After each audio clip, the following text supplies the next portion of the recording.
Bonjour à tous et bienvenue sur cette nouvelle table ronde des journées de la nouvelle donne de la CCSTI. Donc, on est réunis tous ensemble aujourd'hui pour faire une discussion autour du projet Les Connecteurs que vous avez peut-être pu suivre. Les Connecteurs, donc un projet qu'on va vous présenter qui a réuni vidéastes et institutions. Et aujourd'hui, on va se demander pourquoi et comment justement collaborer entre youtubeurs et institutions. Alors, je vais faire une rapide présentation des différentes personnes. Alors, je ne sais pas dans quel ordre vous voyez les gens. C'est probablement pas le même que le mien. Donc, je vais inviter les personnes que je présente à lever la main ou faire un signe pour que chacun puisse les reconnaître. Donc, du côté des vidéastes, on a Benoît Lévesque, Bonjour à qui tous. est là, voilà. Donc Benoît est ingénieur et il réalise les vidéos pour la chaîne Caméléon Curieux, avec l'aide de Cindy, qui est professeure des écoles. On a avec nous Florent Poinceau, Bonjour tout le monde. qui est ingénieur et vulgarisateur en informatique dans le collectif Qu'est-ce que tu geeks, la chaîne Qu'est-ce que tu geeks. On a également Simon Rondeau. Simon, Bonjour. qui est vidéaste et vulgarisateur marin pour la chaîne Melvac et diplômé du master des sciences de la mer de l'université Sorbonne. Et puis, bon, on a un dernier invité qui devrait nous rejoindre bientôt, donc je le présenterai quand il arrivera. Côté institution, donc on a Lionel Feuillassier. Bonjour Lionel. Bonjour à tous. Qui est médiateur scientifique à Océanopolis et en charge de la coordination des événements grand public et de la conception et de l'animation des contenus de médiation. Lénaïque Fondrevel. Lénaïque. Oui, bonjour. Donc, qui est directeur de Gulliver et aussi directeur de la publication d'Écosciences Provence-Alpes-Côte d'Azur. On a Philippe de Pachter, qui est là. Bonjour. Philippe est directeur de La Turbine Science, le CCSTI que je ne me trompe pas, La Turbine, c'est bien à Annecy. Annecy. Oui. Ouf, je ne me suis pas trompée. Et enfin, Laurent Chiquano, qui est le directeur du Quai des Savoirs. Bonjour. Donc à Toulouse.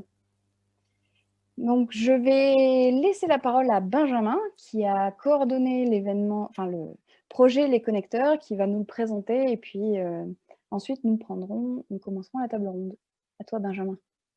Merci Léa, bonjour à tous. Donc oui, moi je suis Benjamin Crétenant, je suis chargé de mission à l'AMSTI et comme vient de le dire Léa, je coordonne le projet Les Connecteurs, dont il est question aujourd'hui. Donc avant de rentrer dans le vif du sujet, je voulais vous présenter rapidement qu'est-ce que c'est en fait le projet Les Connecteurs et parler un petit peu de ses origines. Et ensuite, je laisserai les participants de cette table ronde s'exprimer sur le sujet. Donc, pour parler des origines du projet, il faut savoir que la question de la collaboration entre acteurs de CSTI et vidéastes, c'est quelque chose déjà qui n'est pas nouveau parce qu'il y avait déjà des exemples qui existaient avant le projet des connecteurs, mais c'est aussi un sujet qui intéresse l'AMSTI depuis un petit moment. Par exemple, au congrès de 2017 à Bordeaux, on avait déjà un parcours qui s'appelait Innover avec qui, dans lequel on parlait déjà de mutualiser les compétences, de croiser les approches, et parmi les intervenants, on avait déjà des acteurs de la vulgarisation scientifique sur YouTube. Et parmi les participants, on avait aussi déjà la Fondation EDF qui s'intéressait à cette thématique. Donc voilà, c'est un thème qui nous questionne à l'AMSTI depuis un certain temps. Et d'ailleurs, on n'est pas les seuls à se poser des questions sur la question de la collaboration entre institutions et vidéastes. Par exemple, en ce moment, il y a aussi une enquête de l'Observatoire de la lecture des adolescents de lecture jeunesse qui mène une étude sur la place des youtubeurs de science chez les jeunes de 15-25 ans. Donc, ça montre que c'est un sujet qui intéresse et qui questionne dans le milieu du partage des connaissances. Voilà. Donc, en parallèle de ces réflexions, nous, on avait identifié des envies de la part du réseau de l'AMSTI de collaborer avec les youtubeurs qui sont des acteurs finalement assez récents de la médiation scientifique. Mais voilà, dans notre réseau, les différents acteurs n'avaient pas forcément de porte d'entrée pour discuter avec les vidéastes. Et dans l'autre sens aussi, en fait, on a eu des échanges avec les vulgarisateurs du web, notamment avec le Café des Sciences, qui nous ont fait remonter aussi des envies de la part des vidéastes de collaborer avec les institutions de CSTI. Donc, il y avait cette envie mutuelle, un petit peu de travailler ensemble, mais pas forcément de porte d'entrée, de connexion entre ces deux sphères. Et c'est un petit peu comme ça qu'on a imaginé le projet Les Connecteurs. Donc, à partir de là, on a reparlé avec la Fondation EDF qui était toujours intéressée par le projet et qui a accepté de soutenir le projet financièrement. Donc, déjà, je les remercie pour leur soutien sur cette première année du projet des connecteurs. Et voilà, à partir de là, on a travaillé pour construire ce projet. On a lancé premièrement un appel à participation dans le réseau de l'AMSTI il y a un peu plus d'1 an, en septembre 2019. À partir de là, on a commencé à travailler avec les 4 structures qui sont représentées aujourd'hui, à savoir l'association Gulliver, Océanopolis, le Quai des Savoirs et la Turbine. Et c'est avec ces 4 structures qu'on a dessiné les contours de cette première édition. À partir de là, on a lancé un appel à candidature pour les vidéastes et c'est sur cet appel qu'ont été sélectionnés les 4 vidéastes qui sont là. Donc Barnabé qui n'est pas là pour l'instant, Simon alias Melvac, et l'équipe de Qu'est-ce que tu geeks qui est présentée aujourd'hui par Florent et Camélian Curieux alias Benoît.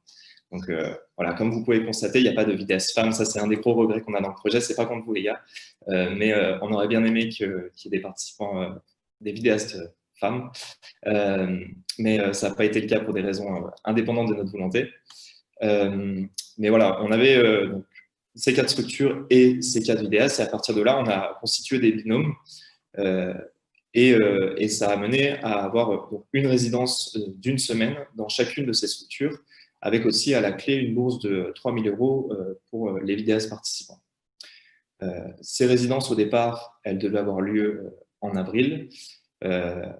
Comme vous vous en doutez, en avril, ce n'était pas le meilleur moment pour faire ça. On était en plein milieu du début de la crise sanitaire, avec le premier confinement. Et en plus, voilà, dans la première version du projet, il devait y avoir une place laissée à des échanges avec le public. C'était important pour nous que dans ce projet, il y ait une dimension éducation aux médias aussi. Et malheureusement, avec le contexte actuel, on n'a finalement jamais pu faire cette partie, mais c'est un des volets normalement qui aurait dû faire partie du projet des connecteurs.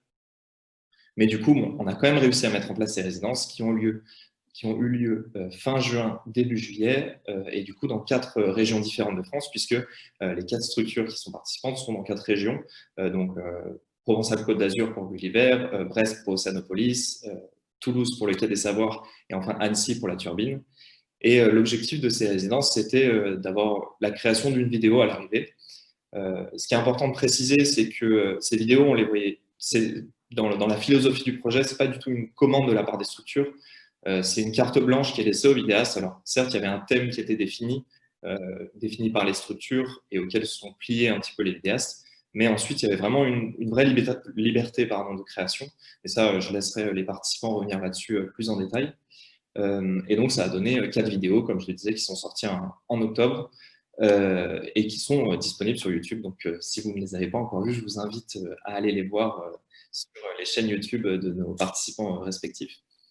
Voilà, et donc... Peut-être qu'on peut les mettre dans le chat, les liens. Oui, tout à fait. Très bonne remarque, Léa. On mettra les liens dans le chat. Et donc, en parallèle de ces résidences, d'ailleurs, on a mené un travail de reportage et à l'équipe de Synops avec Pedro Lima, qui est journaliste, et Philippe Saïla, qui est photographe, qui sont venus faire des reportages sur les différentes résidences. Et ça va donner lieu à la création d'un carnet qui sera publié bientôt, un carnet de résidence qu'on pourra distribuer et qui vraiment rend compte de toute cette aventure et qui retransmet un peu l'aventure humaine qu'il y avait derrière tout ça. Donc, je vous inviterai à le consulter quand il sera disponible. Donc voilà pour la présentation de ce projet. Moi, ce que je peux dire, c'est que c'était vraiment très intéressant pour l'AMSTI d'explorer ce sujet. Évidemment, il y a des choses à améliorer sur cette première édition. On va en parler aujourd'hui avec les participants. Mais voilà, nous, on était vraiment partis du principe que c'était une expérimentation. On a appris beaucoup de choses sur cette première édition du projet. Et donc, s'il est amené à avoir une suite, on a une base très, très intéressante pour continuer à collaborer entre institutions de CSTI et vidéastes. Mais voilà, encore une fois, les participants en parleront mieux que moi. Donc, pour conclure mon intervention, je vais vous laisser avec une vidéo très courte qui montre des images du projet, qui montre des images des résidences. Et puis après ça, je laisserai la parole aux résidents et puis je laisse Léa reprendre la parole après cette vidéo. Merci à tous et puis bon débat.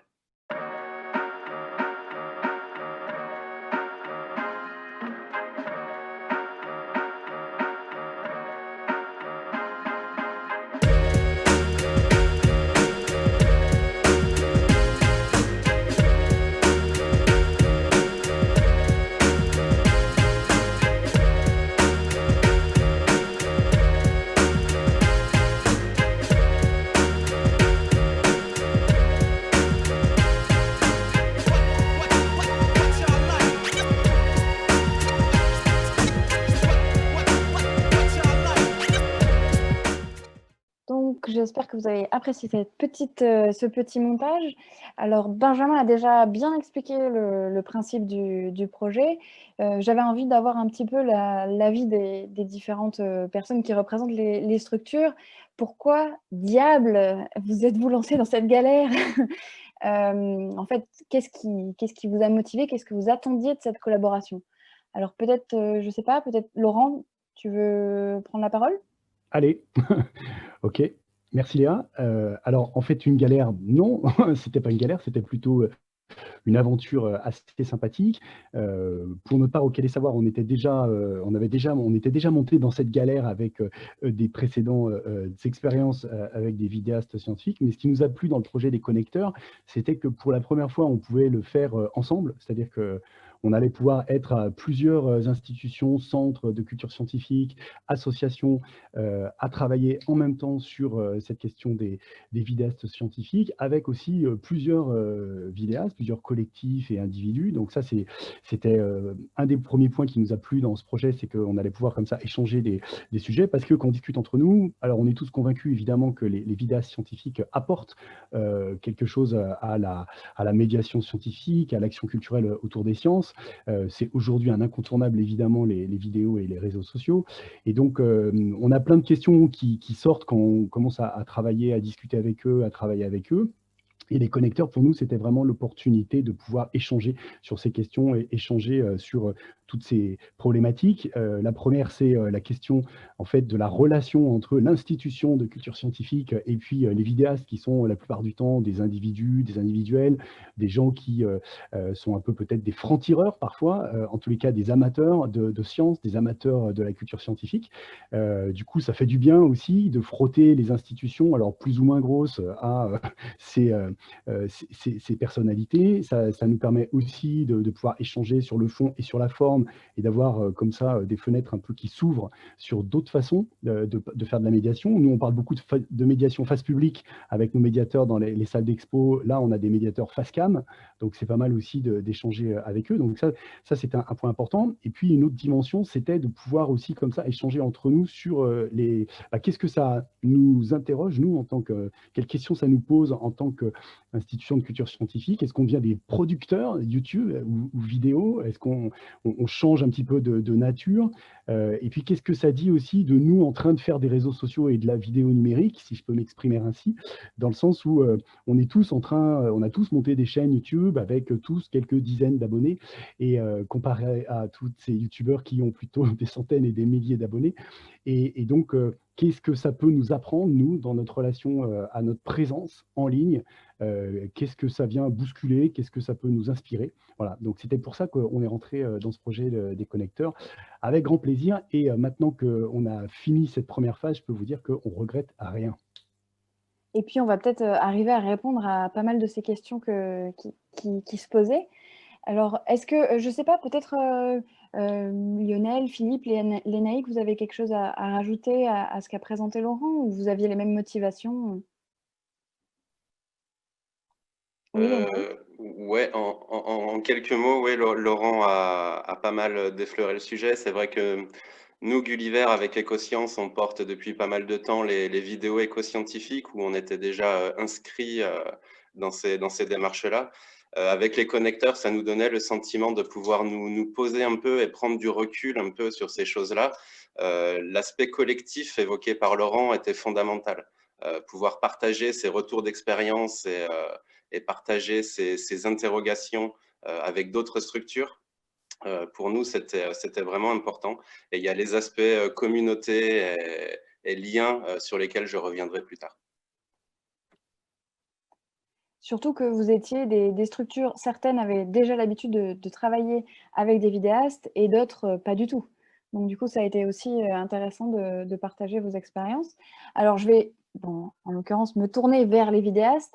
De votre point de vue, en fait, racontez-nous un peu ce qui vous a marqué, comment vous avez vécu cette expérience de collaboration. Pour certains, c'était la première fois. Et puis, qu'est-ce que ça a changé pour vous par rapport à créer des vidéos pour votre propre chaîne, ou comme vous avez l'habitude de faire? Je ne sais pas, peut-être Simon, tu veux commencer? Eh bien, allons-y. Qu'est-ce que ça a changé dans ma manière de créer des vidéos? Beaucoup de choses. Beaucoup de choses parce que, pour vous donner une idée, moi, ça fait 4 ans que je fais de la vidéo sur YouTube, mais c'était la première fois que je réalisais des interviews de chercheurs, pour différentes raisons, parce que j'avais pas forcément, avec mes études, le temps de me déplacer dans des laboratoires pour le faire et c'est un exercice qui m'a beaucoup surpris et je me suis beaucoup surpris à aimer ça parce que, être devant la caméra, c'est bien, mais être derrière aussi et c'était un exercice passionnant. On a eu la chance en plus d'avoir des intervenantes, d'exception. C'était vraiment des interviews, très qualitatives et ça a vraiment marqué, je pense que ça marquera les prochains projets dans lesquels je travaillerai, puisqu'aujourd'hui je ne peux plus tout simplement penser à un gros projet sans y intégrer ce genre d'interview. Donc c'est vraiment une expérience qui m'a beaucoup enrichi sur la manière dont je vais créer, je pense, mes futurs projets. Donc peut-être plus de rencontres et d'interviews avec des chercheurs dans les prochaines vidéos, c'est ça? C'est ça. Je sais pas, peut-être Benoît, je sais que c'était aussi ta première fois, enfin sans mauvais jeu de mots, mais en tout cas avec une institution. Peut-être tu veux rebondir? Totalement. Alors moi, oui, c'est vrai que c'était ma première expérience avec une CSTI. Je n'étais pas forcément très familier de ce milieu. Donc je suis vraiment parti un peu à l'aventure en direction d'Annecy avec ma caméra. Mais ce qui m'a le plus marqué, c'est justement cette partie très, très humaine d'échange en fait, autour de la curiosité. J'ai pu rencontrer différents experts des différents domaines dont j'allais parler et échanger avec eux sur notre vision des choses, sur nos connaissances et notre manière dont on voulait restituer l'information. C'était justement une démarche très positive. Parce que quand on prépare une vidéo chez soi, en cherchant uniquement des sources sur internet, il y a toujours une incertitude qui se crée. En fait, quant à la légitimité de transmettre l'information, on se demande toujours si l'article est assez sourcé, si on a assez poussé notre compréhension du sujet, pour être sûr de ce qu'on va raconter. Parce que même des fois, en allant directement jusqu'à la publication scientifique, on peut tomber sur des contenus qui des fois se contredisent, vont être un peu datés ou douteux. Alors que là, on est un peu 100% sûr de ce qu'on va dire, dans quelle mesure on doit le dire et on peut se concentrer vraiment sur la partie médiation des choses. Et un deuxième axe qui m'a énormément plu dans le projet Les Connecteurs, c'est justement que ça m'a permis de pouvoir essayer d'innover un peu plus en tant que vidéaste, vraiment, ne serait-ce que par les moyens techniques qui sont mis à notre disposition, ou le fait d'avoir globalement carte blanche comme Benjamin le disait tout à l'heure. Ça peut sembler un peu anecdotique, mais ça permet vraiment de progresser, de se lâcher totalement dans la créativité. Et ça permet de mettre en place des nouveaux contenus, de nouvelles manières de restituer le savoir et à terme de démocratiser un peu plus la vulgarisation et d'intéresser de nouvelles personnes à la science. Et c'est intéressant parce que justement, vous avez finalement questionné la façon même dont vous faites la médiation, et en tout cas la vulgarisation. Alors, je vais rebondir sur cette idée de médiation et vulgarisation. Vous avez été en contact avec des experts, mais aussi avec des médiateurs. Et ça pose un peu la question de comment vous avez pu trouver votre place dans cette collaboration et peut-être comment vous avez pu co-créer. Lionel, oui, tu es toujours là. Lionel, toi, de ton côté, tu es médiateur et donc tu connais bien ce travail-là. Comment ça s'est passé, la collaboration? Très très bien. Alors effectivement, à Oceanopolis, on a déjà accueilli des youtubeurs à l'occasion d'autres productions, plutôt pour le coup des commandes. Et c'est vrai que ce travail avec Simon, ça a été, moi je l'ai vraiment perçu comme une collaboration, un travail collaboratif. C'était très enrichissant puisque finalement, nous en tant que CCSTI, on a amené Simon, comme tu l'as dit Simon, dans des laboratoires, donc on a permis de le mettre en contact avec des scientifiques. Et en même temps, Simon, il nous a montré finalement toute cette originalité qu'il a de produire finalement un contenu pour un public cible que nous, on ne perçoit pas forcément, un contenu avec des astuces de production, de création. Et donc voilà, il y a eu un échange. Et j'ai envie de dire, derrière ce projet Les Connecteurs, c'est au-delà du travail collaboratif, c'est un état d'esprit finalement qui a été initié à travers ce projet, quoi. Et ça, c'est quand même comme une relation de confiance que vous avez dû mettre en place pour pouvoir travailler ensemble. Je crois que Lénaïque aussi, quand j'ai discuté avec toi, tu as fait part de cette importance de la relation de confiance pour travailler ensemble sur ce projet. Ouais, c'est vrai que le format résidence était vraiment un outil très puissant pour établir cette confiance et mettre en place une acculturation. Nous, côté institution, au code de YouTube, et du côté YouTubeur aussi, une forme d'acculturation à nos valeurs, à nos principes, de sorte que la carte blanche puisse être respectée effectivement en toute confiance, puisqu'on sait que de toute façon, à travers YouTube, qui pour nous est encore un média relativement frais, on va perdre de la maîtrise. Donc cette perte de maîtrise est intéressante et la résidence permet de fixer le cadre. Alors par rapport à ce qu'a indiqué Lionel, c'est vrai que nous, on s'est en plus collé le challenge de l'itinérance, puisque Gulliver n'a pas de structure propre en accueil. Donc on est allé en compagnie de nos réseaux mettre en contact Barnabé. J'espère que Barnabé va arriver, qui va pouvoir lui aussi donner son avis, quelques petits pépins techniques pour le professeur Chen. Du coup, pour le public, Barnabé, c'est donc l'auteur de l'animateur qui sévit sur la chaîne Professeur Chen, qui malheureusement n'est pas là. Donc voilà, on espère qu'il va arriver à se connecter. Il y a des petits soucis de son et de caméra. C'est notre youtubeur à nous, ouais. Alors c'est vrai qu'on a eu l'opportunité de lui présenter, j'en profite pour les remercier, quelques-uns de nos partenaires naturels, sans jeu de mots, pour la thématique de la vidéo du professeur Chen. Donc j'en profite pour remercier le Muséum d'Aix-en-Provence, Yves Dutour, Andrea Parès et Sébastien Hasbrook au Muséum de Toulon, au Harmas Jean-Henri Fabre, parce qu'on a fait un bon tour de Provence quand même avec Barnabé. Donc au Harmas Marie-Carmen Carfa, et le Harmas est un site déconcentré du Muséum national. Donc j'en profite aussi pour remercier Véronique Roy et Agnès Parent. Et on a aussi été en contact avec le monde de la recherche pure à travers l'OSUPITEAS. Merci Thierry Botti. Donc c'est vrai qu'on a cette capacité-là à apporter du lien. Donc effectivement, les connecteurs, le titre porte son sens, puisqu'on a provoqué de la rencontre physique. Alors effectivement, on est relativement biaisé par la situation dans laquelle on vit depuis des mois et où on est tous un peu frustrés en termes de contact et de relations fortes. Mais la résidence permet aussi d'établir une vraie relation entre le vidéaste et les producteurs de savoir, les scientifiques. Et cette rencontre physique, elle est éminemment importante de mon point de vue pour éclairer le sujet d'une part, comme l'a indiqué Benoît tout à l'heure, mais par ailleurs pour mordre l'ambiance et amener, humaniser un petit peu les projets. Et justement, c'est l'importance de cette rencontre physique. Vous avez tous été confrontés à la difficulté de la mettre en place, puisque l'épidémie de Covid est arrivée vraiment au début du projet.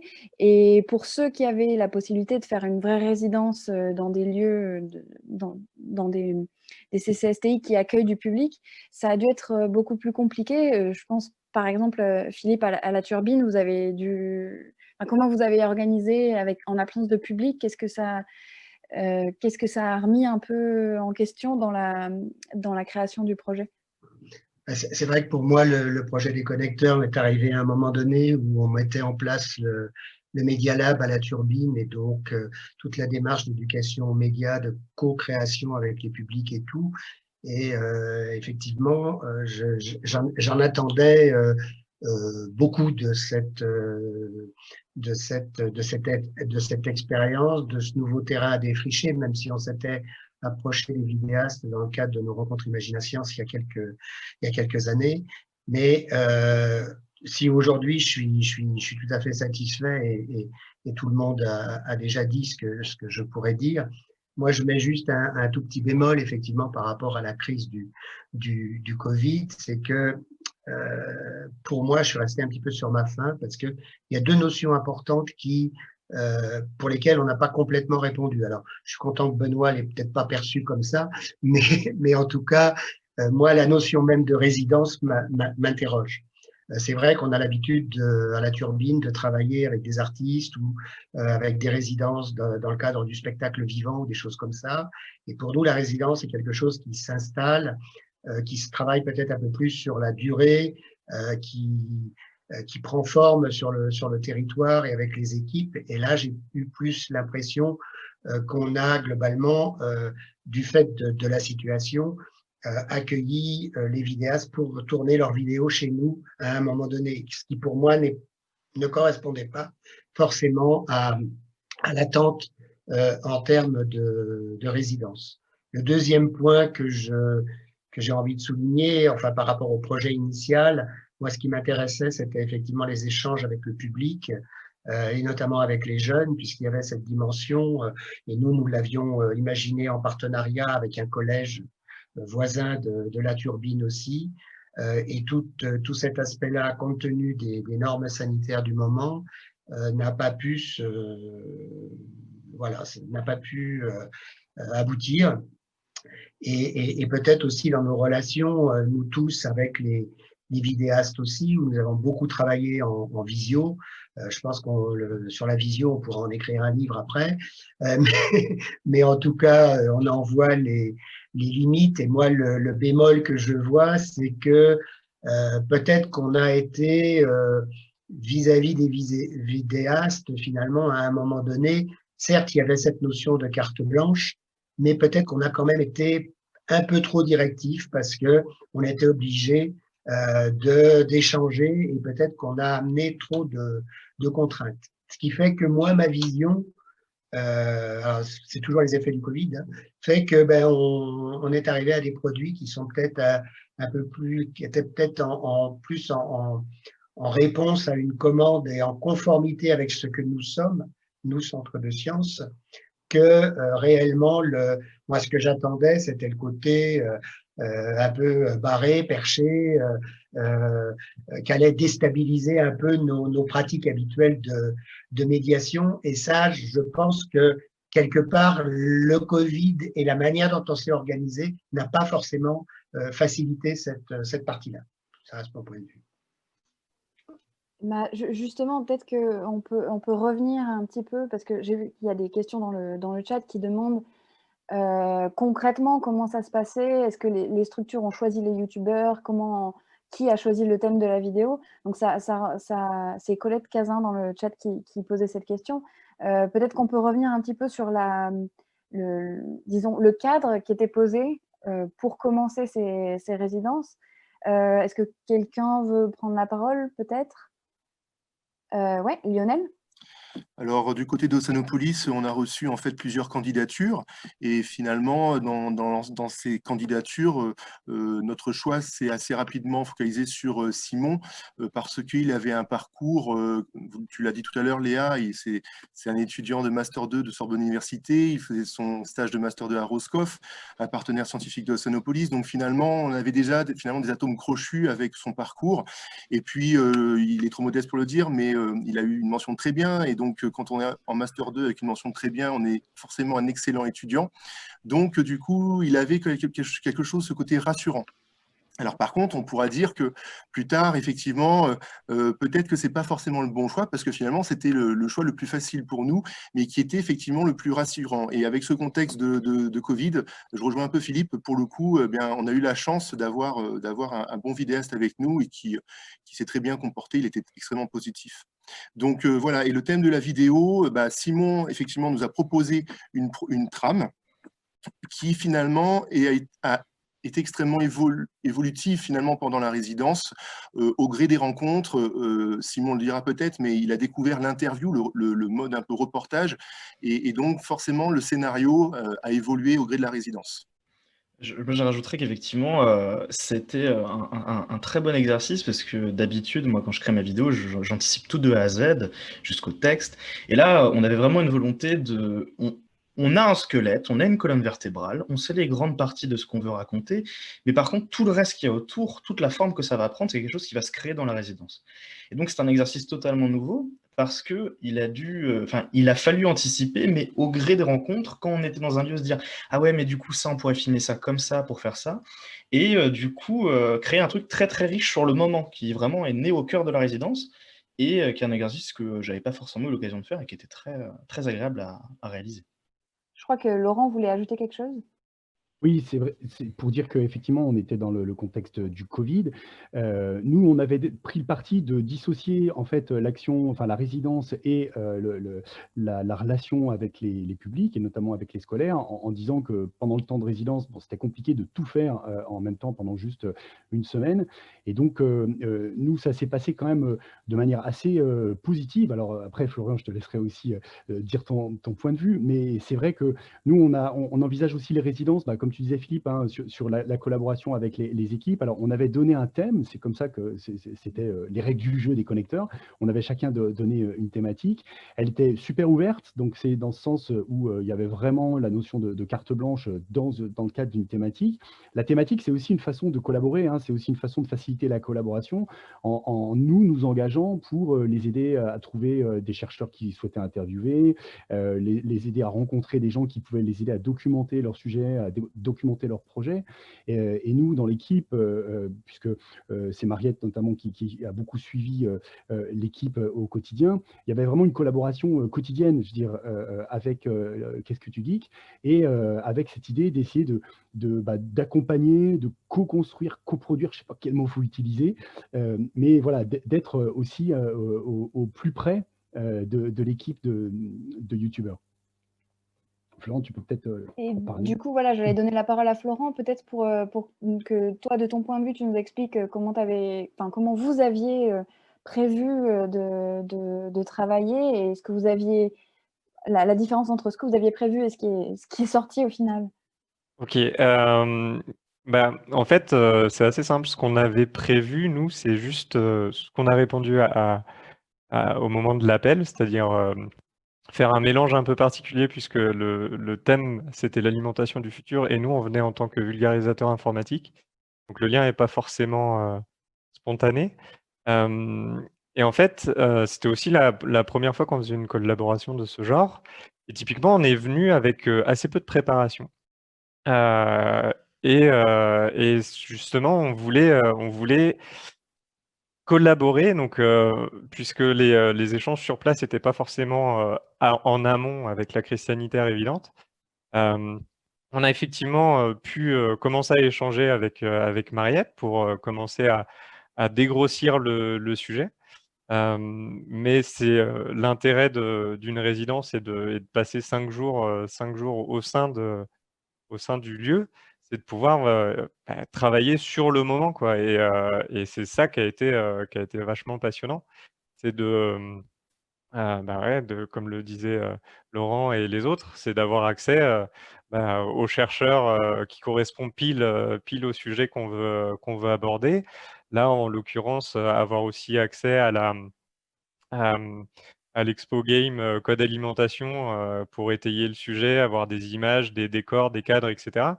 Nous, on a décidé du coup de se projeter dans les années 2050 et aussi au sein de notre vidéo, en fait, d'amener notre spectateur en 2050. Donc, c'est quelque chose qui était assez atypique pour nous qui travaillons d'habitude tout seuls dans nos décors propres, quoi. Et Benoît, peut-être, est-ce que toi aussi, tu as vu l'évolution et la co-construction au fur et à mesure de la résidence?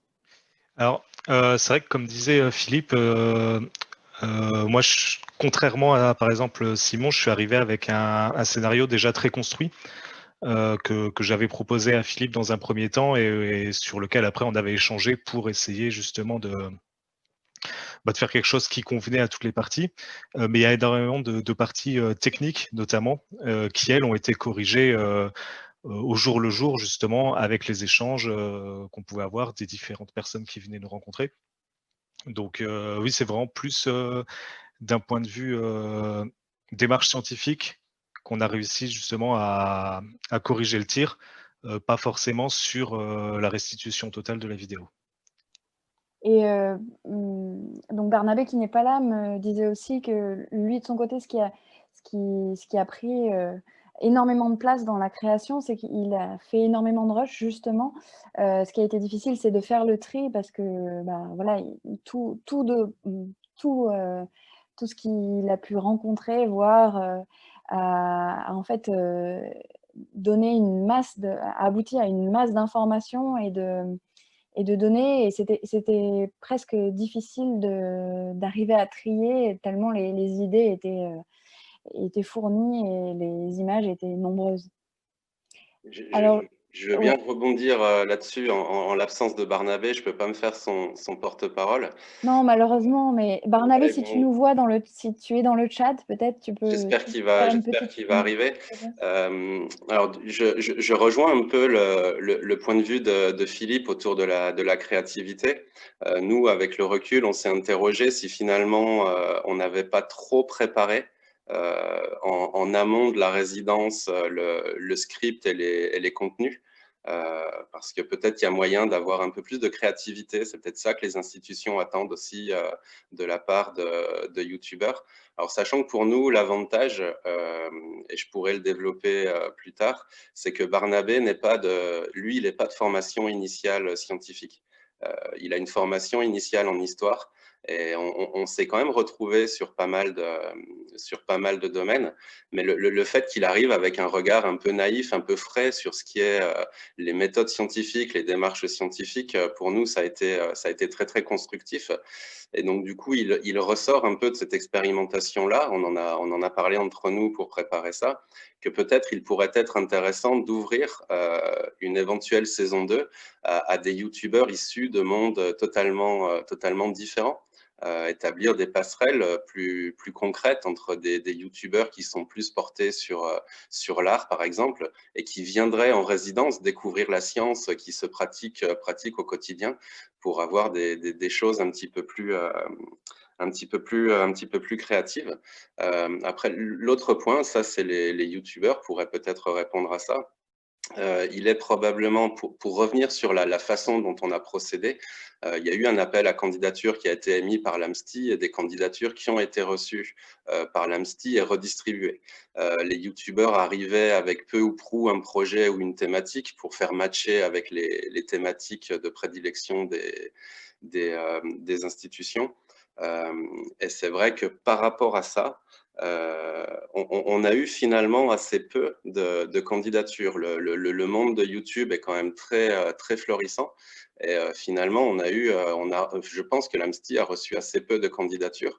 Et donc finalement, ça met en perspective une autre question. Est-ce que les YouTubeurs finalement ont envie de bosser avec les institutions, dans le sens où ils sont très très attentifs quand même à leur indépendance? Est-ce qu'ils ont envie d'associer leur image à l'image d'une institution? C'est quelque chose sur lequel nous, finalement, cette interrogation-là, on ne l'avait pas initialement, et qui a émergé à l'origine, au départ de ce projet-là. Donc, il faut savoir où on met le curseur, effectivement. Je pense que c'est intéressant d'apporter une carte blanche aux youtubeurs, de leur apporter des ressources, de leur apporter des rencontres. Après, jusqu'où eux veulent aller, c'est peut-être que parmi les youtubeurs présents, il y a des éléments de réponse qu'ils peuvent nous donner maintenant. Justement, au-delà de la diffusion, en fait, les vidéastes la question se pose de l'autocensure, c'est ça que vous voulez dire? Ou alors d'un sujet qui serait trop directif, ou bien, disons, si j'ai bien compris ce que tu disais, c'est vraiment la question de l'association avec une institution et un problème d'image vis-à-vis de leur communauté. C'est ça que tu questionnes? Ouais. Ouais, peut-être probablement alors si je caricature un peu le trait pour me faire mieux comprendre, une peur d'être instrumentalisé, récupéré par l'institution, alors qu'on sait qu'à l'origine du mouvement YouTube, il y a une grosse volonté d'indépendance et de fait un peu sur un coin de table. Donc ça se professionnalise de plus en plus. Mais nous, institutions, on se doit aussi de tenir compte de cet état d'esprit-là, de ces codes-là, et de les accepter quand on met en place ce type de projet. Bah, peut-être que du coup, voilà, Simon, si tu veux Je veux bien revenir là-dessus. C'est des questions super intéressantes. Alors après, moi, je vais donner mon point de vue et celui de Jean avec qui j'ai pu discuter avec ça. Évidemment, je ne parle pas au nom de tout le monde, hein, chacun a son point de vue, mais j'ai très rarement rencontré des gens qui justement avaient ce problème-là d'association avec des institutions. Pour en avoir discuté, en fait, je pense qu'il y a d'autres soucis qui peuvent expliquer aussi pourquoi il n'y a pas eu un nombre de candidatures assez important. Un qui est tout bête, c'est que souvent, les vidéastes vulgarisateurs ne sont pas tous de profession scientifique, ils font souvent ça sur leur temps libre, c'est une activité qui se professionnalise, mais qui n'est pas toujours professionnelle dès le départ. Et du coup, quand on doute de soi, quand on se pose des questions et quand on a des choses comme un syndrome de l'imposteur vis-à-vis de l'activité où on exerce, ça peut être un peu inquiétant aussi de se dire est-ce que je vais postuler à quelque chose comme ça? Est-ce que je vais être à la hauteur? Je vais travailler avec une institution. C'est quelque chose d'important. Cette institution, elle a une place aujourd'hui en France dans la culture scientifique. Est-ce que je suis à la hauteur vis-à-vis de ça? Et ça, je pense que, pour en avoir discuté avec beaucoup de vidéastes, c'est quelque chose qui... Et là, bah, tiens, je vois Florent qui veut rebondir là-dessus.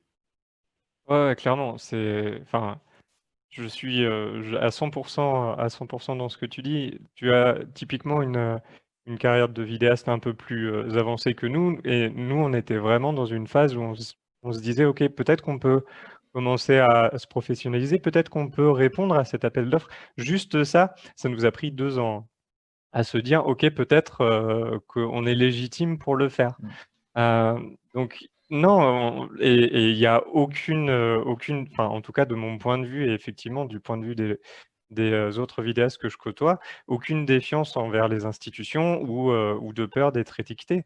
Bien au contraire, c'est plutôt, est-ce que je peux le faire? Et merci au OK, parce que vraiment ça nous a ça nous a confortés. On sait que maintenant on peut faire ce genre de choses, on peut le dire aux autres d'ailleurs, et depuis on passe, dès qu'on voit quelqu'un, qui, a un appel d'offres ou autre, se poser la question, c'est genre: «Mais non, mais te pose pas la question en fait. Tu réponds, si ça leur convient, ils banco pour toi et pour eux. Si ça te convient pas, si ça leur convient pas, ils te diront juste non gentiment. Aucun problème». Et on est, selon moi, on est beaucoup plus dans une problématique de mise en confiance, des vidéastes qu'autre chose. Et quant, à, la ce que peut rendre un vidéaste, en faisant ce genre de résidence, bah, je pense que, juste aller voir ce qu'il a fait comme travaux auparavant donne, une bonne idée de ce que ça devrait donner ensuite a priori.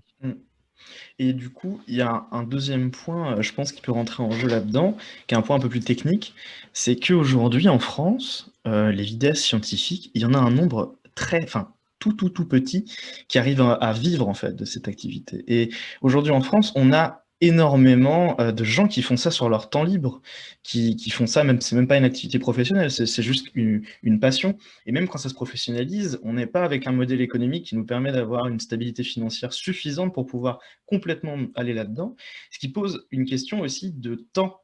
C'est-à-dire que, par exemple, là, dans cette résidence, au final, avec le Covid, on a eu des résidences qui finalement ont été très flexibles, c'est-à-dire que c'était en fonction des disponibilités de chacun. Mais au départ, dans l'appel d'offres, c'était il va falloir être disponible durant cette semaine-là. Et ça, avec quelqu'un qui a par exemple une vie professionnelle à côté, c'est pas toujours possible. Et comme vous êtes des gros vidasses, bah, si vous avez des tournages de prévus, c'est pareil, c'est pas forcément toujours possible. Donc peut-être que réfléchir à quelque chose d'un peu plus flexible, en termes par exemple de dire durant une période, durant un mois, on va caler une semaine, ce genre de choses, ça peut faciliter aussi, je pense, les candidatures. Parce qu'il y a des gens qui peuvent tout simplement pas poser à ce moment-là précis 5 jours de congé quand ils ont un travail à côté pour venir travailler avec une résidence. Donc voilà. Florent, tu voulais dire quelque chose? Oui, juste que on est effectivement, il manque du coup pour compléter le sujet d'avoir des vidéastes qui sont à 100%, enfin qui étaient en tout cas au moment de l'appel d'offres à 100% sur le sujet, pour vraiment savoir eux pourquoi ils n'ont pas répondu par exemple. Est-ce que la dotation n'était pas assez conséquente pour passer une semaine non-stop? C'est vers ces gens-là qu'il va falloir se tourner, je pense. Il faudrait savoir pourquoi les gens n'ont pas répondu, en fait, c'est ça. Oui, parce que vous, si vous avez répondu, du coup, ça ne répond pas à la question pourquoi est-ce qu'il y a eu si peu de candidatures. Mais après, il y a aussi la question avec donc Benjamin Crétenant qui n'est plus là, mais qui était là au début. On s'est posé aussi la question pourquoi cette table ronde est entièrement masculine. Et c'est une question qui s'est posée de la diffusion aussi de l'appel à projet, peut-être Cette année, c'est un premier essai et peut-être que ce type de table ronde, peut-être que le fait d'en avoir parlé, le fait d'avoir vu vos vidéos, ça va encourager d'autres personnes à le faire. Et aussi, bah voilà, en choisissant les bons réseaux pour diffuser l'info, peut-être qu'on pourra, à terme, enfin, les connecteurs pourraient avoir, dans une prochaine édition, beaucoup plus de candidatures et plus de femmes. Oui, Laurent. Laurent, il faut que tu actives ton micro. Bien vu. Oui, sur ce point, sur les candidatures, nous, on en fait à peu près 2 ou 3 par an d'appels à candidature pour des résidences de youtubeurs. Et en fait, je voudrais vous rassurer parce qu'on a beaucoup de candidatures de filles quand même. Donc là, il se trouve que sur les connecteurs, c'est vrai que ça a été particulier, mais on a quand même des candidatures féminines aussi. C'est-à-dire qu'il y a, je ne voudrais pas qu'on conclut hâtivement de cette situation que finalement, voilà, il y a pas de. Alors qu'il y a des filles, il y en a pas mal qui font des chaînes, qui animent des chaînes de vidéos scientifiques. Après, je voudrais dire aussi par rapport à la manière dont on les a sélectionnés, enfin, dont on a travaillé ensemble, comment on démarre en fait une collaboration avec un vidéaste ou une vidéaste donc, scientifique. C'est nous, très clairement, on n'avait rien préparé en avance en fait, et on les considère vraiment comme des auteurs. Et dans le dispositif qu'on a mis en place au niveau de Toulouse Métropole, c'est vraiment de créer des résidences de vidéastes sur le modèle des résidences d'artistes, c'est-à-dire que c'est des aides à la création. Et comme on fait aussi avec des compagnies ou des plasticiens qu'on accueille aussi régulièrement, l'idée c'est on lance une thématique. Et puis ensuite, on a des propositions, on reçoit des dossiers artistiques, y compris pour des vidéastes scientifiques, qui nous font des propositions de pitch, de synopsis, d'idées de traitement, etc. Et là, c'est vrai qu'on on choisit comme quand on est face à des auteurs, c'est-à-dire qu'on n'est pas face à des médiateurs scientifiques, on n'a pas vraiment ça en tête, on a plus en tête qu'on est face à des gens qui vont raconter une histoire, qui va nous parler de science, qui va nous projeter dans le futur ou qui vont nous projeter dans le passé, dans la découverte d'un patrimoine. On est plutôt sur cette approche-là de documentariste et d'auteur que sur une approche de médiateur à travers un message que nous, institutions, on voudrait absolument faire passer. Donc on est vraiment dans cette autre approche où on se retrouve plus comme des producteurs, quelque part, de contenu qui parlent de culture et de science, que vraiment comme des gens qui avons envie de faire passer un message sur un sujet en particulier. Et du coup, il faut absolument que ça corresponde à nous, ce qu'on imagine dans notre tête. En fait, c'est pas ça. Oui, c'est une vraie collaboration en fait de deux mondes qui partagent un objectif commun, celui de transmettre les sciences, si on peut résumer poétiquement. Alors, je rebondis, je ne sais pas si quelqu'un veut intervenir sur tout ce qui s'est dit. Non. On a des questions dans le chat auxquelles on n'a pas répondu. Donc, si je reprends la question de... Attendez, c'est le plus loin. De Claire Girard-Rodari. Est-ce que les vidéastes, du coup, c'est pour prendre un peu les histoires de communauté, mise en danger de sa communauté en s'affichant d'une façon ou d'une autre. Claire demande si les vidéastes de science connaissent bien leur audience et est-ce qu'il y a des données quantitatives ou qualitatives sur leur public. Et éventuellement, en fait, moi, je poserais aussi la question, est-ce que vous avez réfléchi à la différence entre vos publics en tant que vidéaste et vos publics en tant qu'institution, et à savoir, est-ce que vous avez les mêmes publics et est-ce que c'est pas aussi quelque chose qui peut poser problème si vous n'avez pas les mêmes publics, de co-créer quelque chose, parce que on se pose toujours la question de à qui ça va s'adresser du coup. Ah, c'est une colle. Qui veut répondre déjà sur la première partie? Est-ce que en tant que vidéaste, vous avez plus de connaissances sur votre Ouais, audience? je veux bien répondre si tu veux. Ouais. Florent. Ouais, j'aime pas qu'on parle du terme youtubeur, je préfère qu'on parle du terme vidéaste, mais pour le coup, parlons un peu YouTube. Désolé, YouTube fournit énormément de statistiques, c'est le taf de Google, donc ils font ça bien. beaucoup de statistiques sur les gens qui viennent voir les vidéos et du coup, on a une répartition démographique assez précise est-ce que c'est homme-femme, quel âge, quel temps, qu'est-ce qu'ils regardent, etc.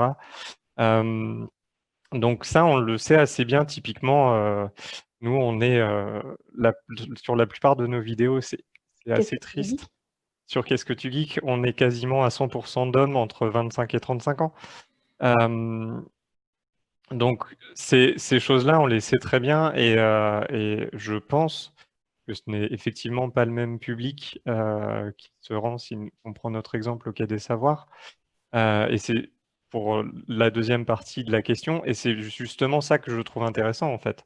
C'est de réussir à associer ces deux mondes et de pouvoir dire aux deux publics, ben, regardez, en fait, on a un message commun et on arrive à faire des créations qui sont communes. Donc, peut-être que si nos vidéos vous intéressent, peut-être que passer au Quai des Savoirs, ça vaut le coup. Et peut-être que si vous passez au Quai des Savoirs, allez voir les vidéos de Qu'est-ce que tu dis, ça vaut le coup parce que c'est un univers commun et a priori, il y a des points communs qui peuvent vous intéresser. Oui, Lénaïque, tu veux rebondir? Ouais, là, il y a une vraie problématique dont, pour ma part, j'ai pris conscience avec cette expérimentation-là. En fait, alors, n'en déplaise à Florent, bosser avec un YouTuber, une YouTubeuse, c'est bosser aussi avec sa communauté. Et en fait, de plus en plus, pour ces projets-là, j'essaye de considérer l'entité, le YouTuber plus sa communauté, puisque effectivement, les YouTubers, en tout cas de science, pour certains d'entre eux, ont des communautés très, très fournies, avec énormément d'interactions via les commentaires, sous les vidéos publiées, etc. Et ça, c'est vraiment une richesse, et je pense que c'est quelque chose qu'il faudra à l'avenir exploiter dans différents domaines. On pourrait tout à fait envisager à travers une résidence un peu plus créative encore, que le vidéaste implique sa communauté dans le processus de création et qu'on puisse faire à travers la communauté émerger des problématiques de recherche scientifique qui pourraient être traitées par le vidéaste à travers sa vidéo. Et du coup, pour reprendre le terme les connecteurs, établir une connexion plus forte entre le monde de la recherche amené par l'institution et la communauté du YouTuber. Alors c'est vrai qu'un des avantages de YouTube, là, pour le coup, c'est qu'on a pas mal de données sur les publics. Si je reprends notre expérience des vidéos éco-scientifiques, depuis 18 mois, toutes vidéos cumulées, alors je vais paraphraser ou reprendre Maître Laurent Chicoineau à la table ronde d'introduction, on arrive à des stats absolument stratosphériques. Tout cumulé, on est à 1,5 million de vues, mais finalement, qu'est-ce que ça signifie réellement d'avoir 1,5 million de vues? Quel est l'impact réel qu'on a eu sur le public? Et à travers les stats YouTube, on a des durées réelles de visualisation, donc on sait un peu, on arrive à retirer des éléments quantitatifs aussi sur ces choses-là. Et ce dont on s'aperçoit, nous, sur l'expérience de la deuxième saison des vidéos éco-scientifiques, au-delà d'une vidéo courte publiée sur la chaîne du vidéaste, ou de la vidéaste, naturellement, on a innové en saison 2 avec une vidéo plus longue d'interview entre la vidéaste qui a publié la vidéo et un ou plusieurs chercheurs impliqués dans le processus de création de la vidéo courte. Et il y a une proportion non négligeable de la communauté attirée par la vidéo courte qui finalement, piquée à sa curiosité, va aller consommer une vidéo un peu plus longue, un peu plus austère, parce que là, on est clairement sur de l'interview, où le chercheur peut proposer des approfondissements, des éclaircissements, rebondir sur l'actualité. Donc, pour faire sens avec la table ronde qui a inauguré cette nouvelle donne de l'AMSTI et reprendre les problématiques posées par Étienne Klein, c'est vrai que les vidéastes ont capacité à susciter de la curiosité et de l'intérêt, à nous, institutions, en accord avec les vidéastes et leur communauté, d'exploiter, je dirais, cette curiosité naturelle-là pour leur en donner un peu plus. Et même si on ne touche que finalement un très faible pourcentage des communautés des youtubeurs, finalement, ils ont des communautés tellement fortes que ce petit pourcentage-là, bah, c'est toujours ça de gagner pour diffuser de la culture scientifique de qualité au plus grand nombre.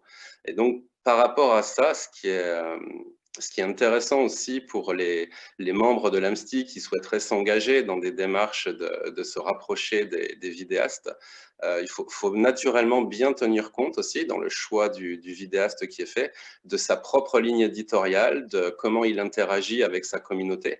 Ça, ce sont des critères dont moi, je n'avais pas conscience. J'ai vraiment pris conscience de ça avec les connecteurs. Ce sont des critères qui peuvent être importants dans le choix du vidéaste et dans le choix d'un projet commun.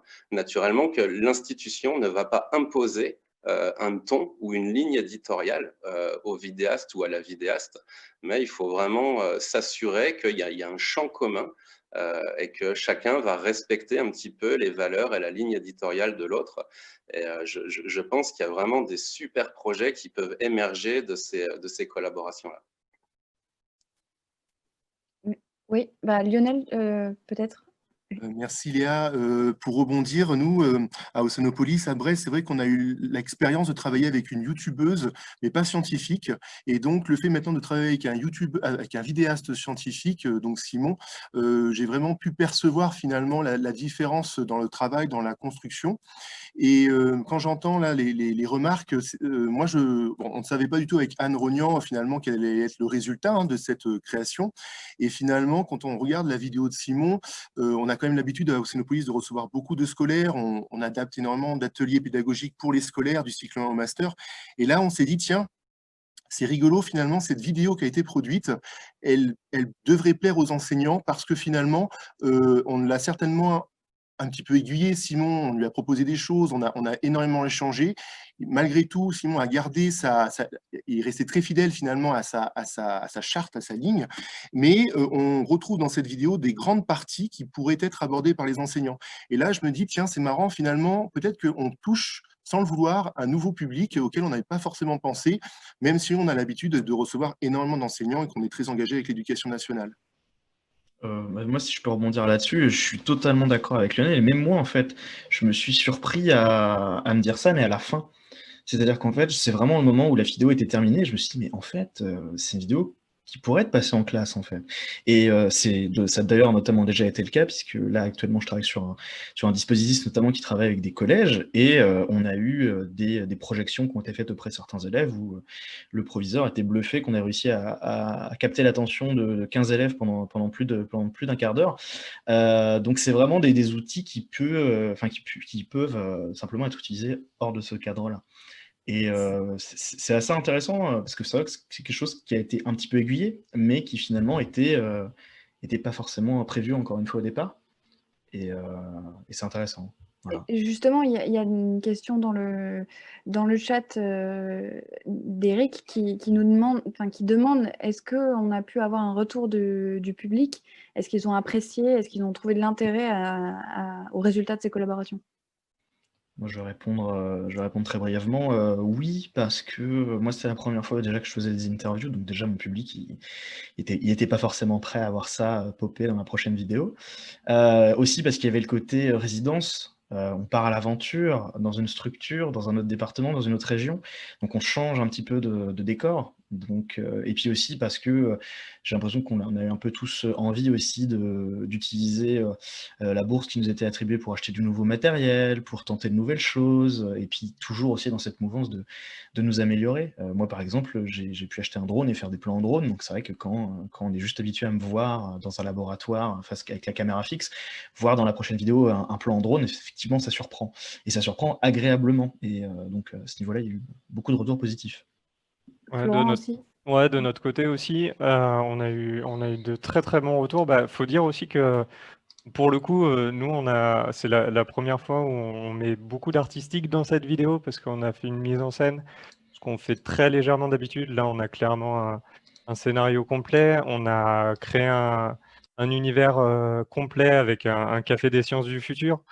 On a fait de la vue subjective pour amener le spectateur dans le futur. Donc, ouais, clairement, ça a été quelque chose d'assez exceptionnel et on est ravis. Comme à chaque fois on sort une création, on a un peu la boule au ventre et on a été vraiment, vraiment super ravis de l'accueil qu'a eu cette vidéo, quoi. Et ça vous a donné envie de continuer ou de refaire l'expérience? Ouais, tout à fait, ouais. Tout à fait. Dans cette phase-là, on a en même temps un autre style d'appel d'offres qu'on a remporté avec la Fondation Blaise Pascal, où pour le coup, c'est une série d'interviews. 6 interviews autour de l'accessibilité à la formation à l'informatique. Et puis ça nous a énormément donné envie de collaborer avec le Quai des Savoirs et avec d'autres institutions et c'est super parce qu'eux nous le rendent bien également en nous sollicitant sur divers projets donc c'est vraiment une expérience qui a changé notre manière de travailler, qui nous a bien fait comprendre qu'on pouvait se targuer d'être professionnel et qu'il fallait pas en rougir, et qu'on allait continuer sur cette lancée-là, ouais. Ouais, Laurent? Oui, bah, justement, je voulais rebondir sur ce que vient de dire Florent et du point de vue de l'institution, parce que la question du public, alors évidemment, c'est une bonne question, c'est la question qu'on se pose tout le temps sur qui sont les publics des vidéastes et est-ce que c'est un peu les publics des institutions ou pas, en quoi ça se recouvre. Alors, j'ai aucune réponse, je vous rassure de suite, parce que c'est très compliqué à mesurer, mais c'est quand même quelque chose qu'on observe. Après, juste le point un peu négatif, enfin, négatif, personne n'y est pour rien, c'est évidemment notre ami Covid, mais c'est vrai qu'on avait réfléchi sur le lancement de la vidéo, la sortie de résidence. C'est-à-dire que dans le monde de la création contemporaine, une sortie de résidence, c'est un événement, c'est un moment où voilà, on vient à la rencontre du public, justement, pour les artistes et les metteurs en scène ou les producteurs. Et puis, c'est une façon un peu privilégiée aussi de tester comme ça sa création, de voir comment ça réagit. C'est jamais définitif, je veux dire par là qu'une sortie de résidence, c'est une étape en fait dans un processus. Et du coup, on avait pas mal discuté à la fois avec les vidéastes et avec les collègues CST pour réfléchir à comment on pouvait faire une sortie de résidence de vidéaste scientifique. On n'a pas trouvé la solution. Une des pistes, c'était évidemment d'organiser un petit événement au Quai des Savoirs. Nous, on est un lieu, on accueille du public régulièrement, enfin normalement. Donc, on va recommencer dès le 15 décembre. Mais on accueille du public régulièrement et du coup, on s'imaginait organiser une petite soirée sympa où on projette le film en avant-première avec l'équipe de Qu'est-ce que tu geeks, les chercheurs interviewés pour faire un mini plateau pour discuter du film, boire un coup évidemment ensemble, et puis voilà, échanger sur ce résultat, sur les perspectives, sur comment on peut parler des sciences autrement, est-ce qu'on va toucher les jeunes, enfin tout ce dont on parle là. On n'a pas pu le faire, on avait évoqué un moment aussi de faire des sorties sur Twitch, parce que vous les vidéastes, c'est surtout sur Twitch que vous faites les sorties de résidence. Bon, ça on vous a suivi, mais c'est vrai qu'on n'a pas co-organisé complètement le truc dans le sens où nous, on n'a pas réussi, ou on n'a pas pu mobiliser nos publics qui viennent dans les expos, par exemple, pour les faire basculer sur Twitch. Donc voilà, ça, ce point, je pense, ça fait partie des marges de progrès, enfin d'amélioration, sur lesquelles on peut continuer à travailler. Nous, on a vraiment envie de aussi faire l'événement à la sortie de la résidence, parce que c'est un moment important, c'est une étape, en fait, à la fois pour les auteurs, pour les chercheurs qui ont participé, et pour les publics, et pour les diffuseurs, enfin pour toute la sphère professionnelle. C'est un moment important pour derrière suivre un travail. Est-ce qu'il y a d'autres choses que vous auriez fait différemment et s'il n'y avait pas eu le Covid et si vous deviez le refaire pour la prochaine édition? Est-ce que vous pensez à d'autres choses? Oui, Lénaï? Oui, alors Lénaï, il faut ouvrir ton micro. j'y suis là, c'est bon, ouais. Ouais. J'échange parallèlement avec Barnabé dans le chat. Ok. Donc il nous entend, donc il peut pas interagir, mais il nous entend. Au regard de ce que tu évoquais tout à l'heure, Léa, le gros volume de rush que Barnabé a récupéré, Peut-être nous, si on devait refaire cette expérimentation, on la ferait peut-être en 2 temps. Un premier temps de résidence un peu plus naïve, où l'objectif sera effectivement de provoquer un maximum de rencontres avec le vidéaste et lui faire visiter un maximum de lieux, de sorte qu'il puisse effectivement, moi je pense que c'est intéressant, il faudra avoir le point de vue des vidéastes là-dessus, mais c'est intéressant d'avoir des kilomètres de rush, et puis laisser maturer un peu tout ça, peut-être avoir une phase de repos, de maturation, pour un peu plus tard, une deuxième phase de résidence, où à partir d'un cadre déterminé, donc je reviens à cette confiance établie, à ce lâcher-prise qui est nécessaire du côté institution et du côté vidéaste, organiser ces rushs autour d'une vidéo qui serait à nouveau co-construite collectivement, institutions, vidéastes et chercheurs. Donc voilà, peut-être à réfléchir à cette idée d'une résidence peut-être en 2 temps, peut-être 2 temps plus courts. Ça pourrait être au plan créatif un peu plus intéressant. Donc pour le public, en fait, la résidence se déroulait entièrement sur 1 semaine, c'est ça? Oui, c'est ça, pardon. Oui, oui. Nous, c'est vrai que les résidences étaient calées, donc avec tous les dysfonctionnements liés à la Covid. Il y a eu report de dates, il a fallu se réorganiser sur d'autres dates. Donc, pour notre part, nous, on a reçu Barnabé début juillet en plein cagnard provençal. On s'est retrouvé au Harmas, on n'entendait que les cigales, en fait. Dans les frissons de Barnabé, on entend beaucoup les cigales. On dégouline à grosses gouttes, mais c'est vrai que ça fait une semaine qui est très, très intense. Bon, c'est vrai que nous, on s'était collé en plus sur le dos les contraintes de l'itinérance, donc de nombreux déplacements. Mais ça fait une semaine qui est très, très dense, où on se retrouve le nez dans le guidon. Donc voilà, sans avoir de regrets, naturellement. Mais si c'était à refaire, peut-être le faire en 2 temps. Ou en Bretagne, sinon. Pardon? Ou en Bretagne, le refaire en Bretagne, sinon, comme dit, proposer Lionel, il fait moins chaud. Hors de question, non, c'est ce qui se passe en Provence. Et puis, oui, je rejoins un peu Philippe aussi. On a fait le job sous Covid et on regrette tous vivement de ne pas avoir pu se rencontrer plus avant. Il y avait différentes rencontres collectives qui étaient prévues. C'est vrai que sur le plan humain, ça a super bien fonctionné. Et bon, a priori, avec des scientifiques, ça ne peut que bien fonctionner. On est des gens intelligents, compétents, charmants, tout ça. Mais c'est vrai qu'on est un peu frustré de cet aspect convivialité. On s'est largement rattrapé pendant la semaine où Barnabé était là. On a compensé tous les apéros pas faits collectivement avec des apéros entre nous. Mais cet aspect convivialité est vraiment fondamental. Je pense qu'il se ressent à travers les vidéos et c'est quelque chose qu'il faut cultiver à l'avenir, hors Covid, naturellement. Du coup, Benoît, tu voulais rebondir? Oui, je rejoins totalement ce que disait Lénaïque sur le fait d'organiser la résidence en 2 parties. Déjà, peut-être une partie avec des ateliers créatifs pour rencontrer les différents acteurs, échanger dessus et peut-être construire vraiment toute la vidéo ensemble. Et ensuite, peut-être plus une partie tournage, en fait, qui est quelque chose en fait sur 1 semaine de résidence qui prend un temps énorme. Donc, soit en fait on y passe énormément de temps, soit on se retrouve avec énormément de rush. Donc bon, là, c'est un contexte Covid, donc c'est un peu particulier, mais sur ça, Lénaïque, je suis totalement d'accord avec toi. Après, c'est sûr que ça remet en question l'idée de sortie de résidence qu'évoquait Laurent. Je crois que Lionel, tu avais quelque chose à dire aussi? Oui, c'est toujours pour faire suite à ce qui vient d'être dit. Effectivement, cette gestion du temps, elle a été très prépondérante dans ce projet. Et en même temps, je trouve que finalement, elle nous a presque obligés à gérer d'une façon assez différente cette résidence, dans la mesure où il a fallu être extrêmement réactif et faire en sorte que le courant passe très vite entre le vidéaste et le médiateur, que voilà, que tout le monde soit très positif pour faire que cette petite semaine de résidence soit la plus riche possible et la plus productive possible. Et quelque part, je trouve que, alors effectivement, c'était extrêmement contraint par le temps, donc du coup, on se dit, dis donc, 1 semaine pour tout faire, c'était chaud, très chaud.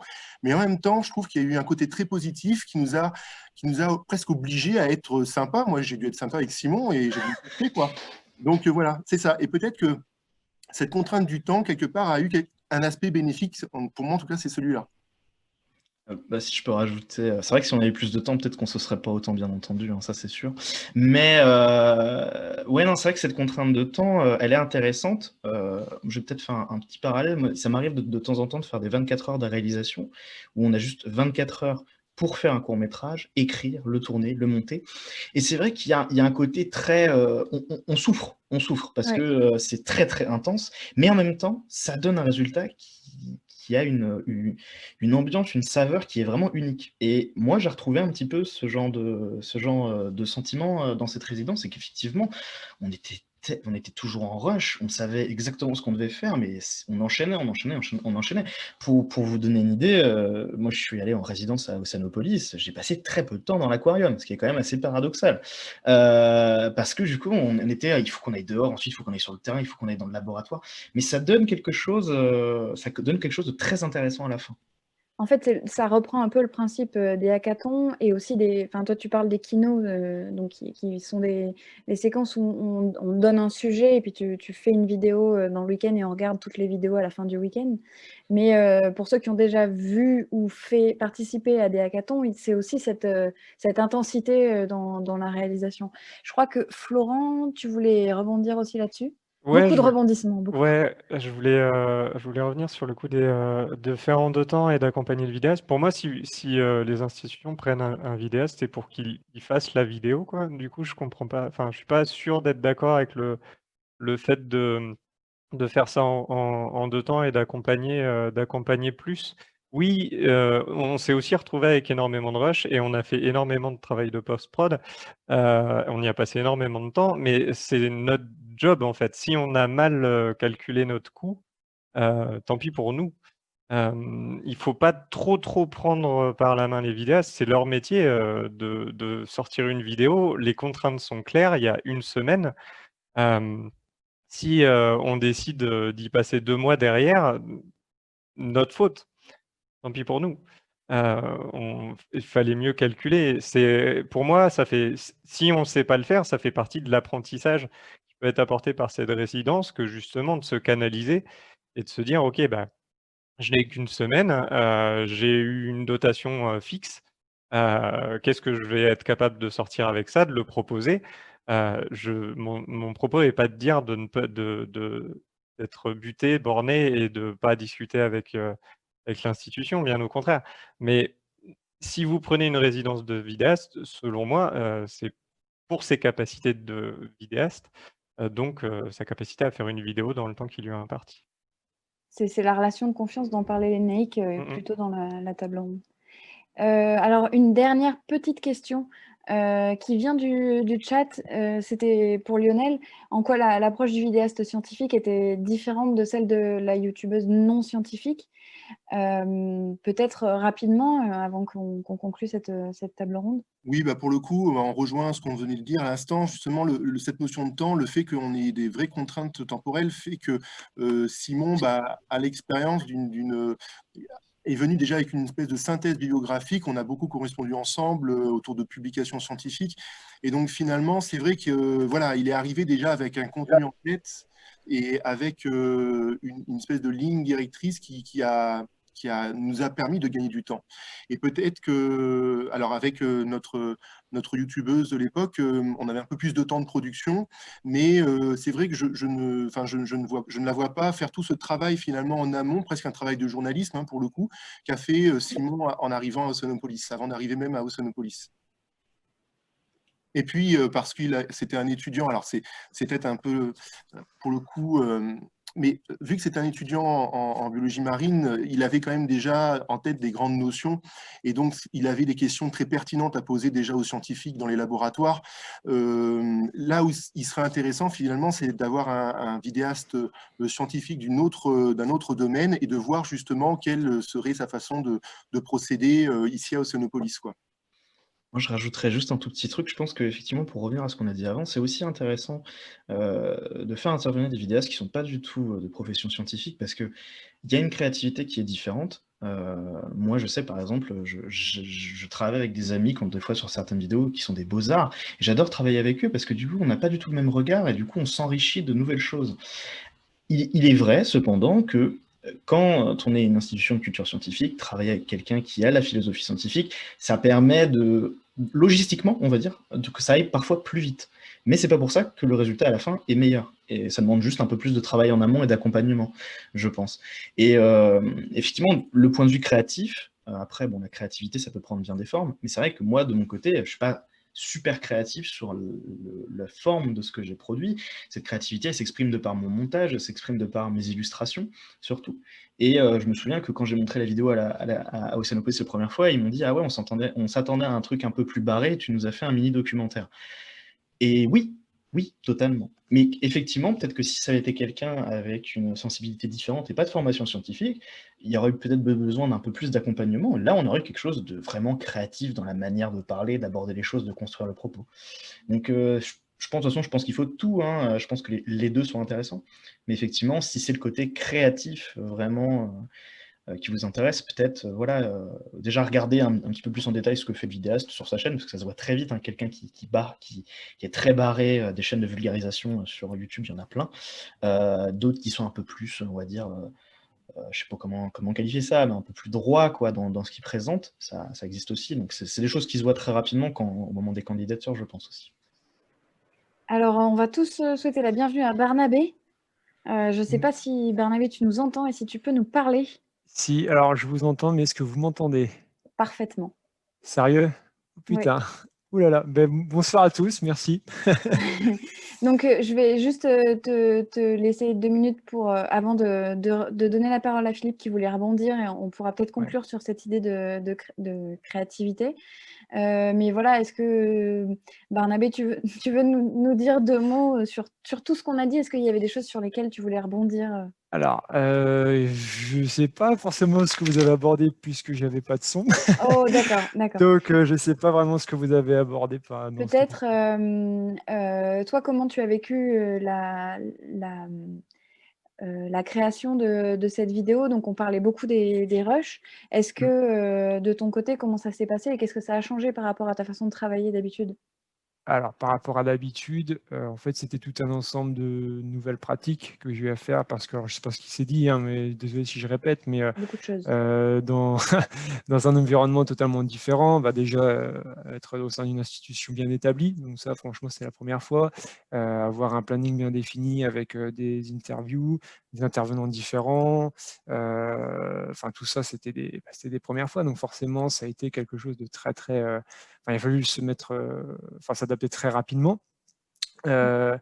Et donc, ouais, c'était un bouleversement un peu dans les habitudes où, je ne sais pas comment font les autres, mais à part aller chercher des articles ou aller dans des livres pour avoir des sources, vérifier tout ça, là, on avait vraiment tout un processus d'interview à faire et sélectionner après toute la masse de données qu'il y avait à traiter. Ça, pareil, ça fait exploser le temps de travail que je faisais habituellement pour une vidéo, donc ça a pas mal bouleversé les choses.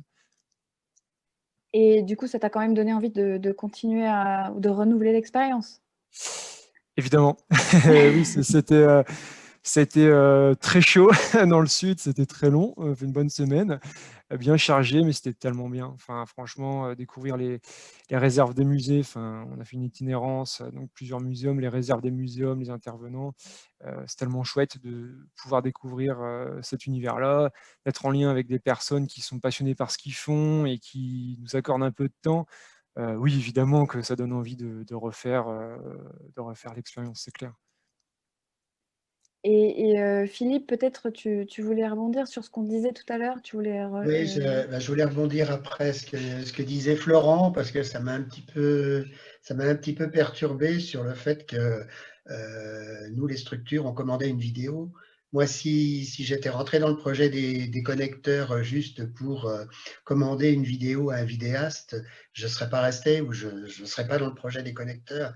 Moi, ce qui m'intéressait, c'était justement de croiser nos univers, nos façons de travailler, c'est-à-dire de vraiment d'être au cœur du système de résidence, quoi, que le vidéaste puisse nous nous faire part voilà, à la fois de son univers, mais de sa manière de travailler, et que de cette confrontation, oui, va naître une vidéo, mais quelque part, je pense que dans les tréfonds du projet des connecteurs, il y avait quelque chose de plus intense, de plus dense, de plus intimiste entre le vidéaste et sa communauté et la structure porteuse à un moment donné. Ah, j'ai du mal à m'exprimer. En tout cas, je ne contredis pas du tout ce que tu viens de dire. Bah, parfait, tout le monde est d'accord. Il est 17h51.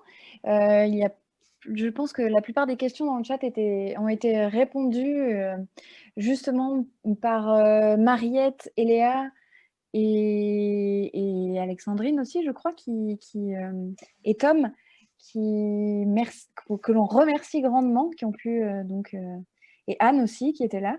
Donc merci beaucoup d'avoir aidé à répondre à toutes les questions qu'on n'a pas pu prendre. Et ben voilà, je ne sais pas si quelqu'un a quelque chose à rajouter. Ah oui, Lénéaïque. Oui, donc bonjour Barnabé, merci Salut, pour cette Lénaïque. dernière ligne droite. Ça va. Ouais, t'as eu chaud dans le sud, je comprends, natif des Ardennes, en Provence en juillet. Non, juste pour le dernier message, s'agissant d'une expérimentation menée par l'AMSTI, naturellement, pour ma part, et je pense pour la part des autres institutions, on est naturellement à la disposition des membres de l'AMSTI qui souhaiteraient s'engager dans ce type d'aventure pour des échanges plus précis, pour des accompagnements, naturellement qu'à travers Benjamin ou Alexandrine, les membres de l'AMSTI qui souhaiteraient s'engager dans cette aventure-là peuvent nous contacter pour être accompagnés pour des retours d'expérience plus précis et les engager dans cette aventure-là. Et pour ma part, j'espère bien qu'il y aura une deuxième saison avec d'autres membres. Je suis impatient de voir les créations futures. Merci beaucoup. Bah, merci à vous, merci à tous. Donc, c'était une belle expérience du point de vue de tout le monde, avec, comme toute première expérience, des choses à améliorer et des choses à conserver pour de prochaines éditions. Donc, voilà, là, je m'adresse à l'AMSTI. Je crois que tout le monde est d'accord pour que vous vous lanciez dans d'autres prochaines éditions qui seront, je suis sûre, qui crouleront sous les candidatures des vidéastes. Donc, je remercie tout le monde sur cette table ronde. Donc, je vais commencer par toi, Barnabé de la chaîne Professeur Chen, qui nous a rejoint en dernière minute, que Simon de la chaîne Melvac, Florent de la chaîne Qu'est-ce que tu geeks et Benoît de la chaîne Caméléon Curieux. Et côté institution, donc il y avait avec nous Lionel, je vais vous dire vos noms de famille aussi, Lionel Feuillassier de Océanopolis, Léanique Fondrevel de Gulliver, Philippe de Pachter de la Turbine Science et Laurent Chicoineau du Quai des Savoirs. Et puis en coulisses, on avait donc Benjamin de l'AMSTI et Alexandrine, et puis voilà, tous ceux qui étaient sur le chat. Et oui, je ne me suis pas présentée, c'est vrai, on me le dit, je m'appelle Léa Bello, j'ai présenté cette table ronde pour vous, et je suis d'ailleurs moi aussi vidéaste et journaliste scientifique. Eh bien, je vais clore ici avec 5 minutes d'avance cette magnifique table ronde. Merci à tout le monde dans le chat aussi pour avoir posé toutes vos questions. Merci Léa. Merci Léa. Merci. Je vous souhaite une bonne Merci à soirée. tous. Merci Bonne Léa. soirée à tous. Bonne soirée. Merci. Bonne soirée à tout le monde. Au revoir.